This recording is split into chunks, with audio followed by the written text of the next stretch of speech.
ঠান্ডা নিয়ে নিছিল।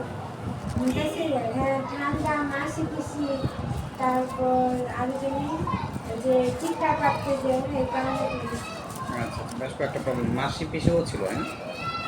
সর্বপ্রথম আর কি নেওয়া শুরু করছিলাম মুনতাসিরের জন্য। হ্যাঁ, ওই যে মাসি পিসি লেখা আছে, তারপর দুধ বমি করতো।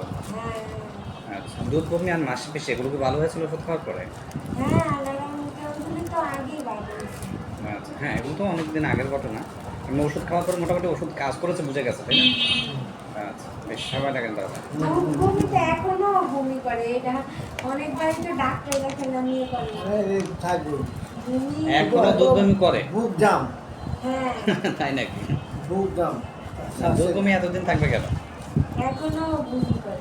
এমনি ওই সময় যখন ওষুধ নিয়েছিলেন দুধ বমির জন্য প্লাস আপনার মাসি পিসির জন্য, ওই সময় কি ভালো হয়েছিল? মাসি-পিসি কিছুদিন ছিল, তারপর তো ভালো হয়েছে। আচ্ছা। ওষুধ তো তখন তো আমি খেয়েছিলাম। আচ্ছা আচ্ছা। এমনি ওর তখনও দুধ বমিটা ভালো হয় নাই?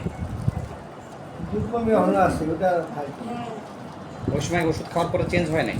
কিছুটা কম ছিল, আবার সেই শুরু হয়েছে। আচ্ছা।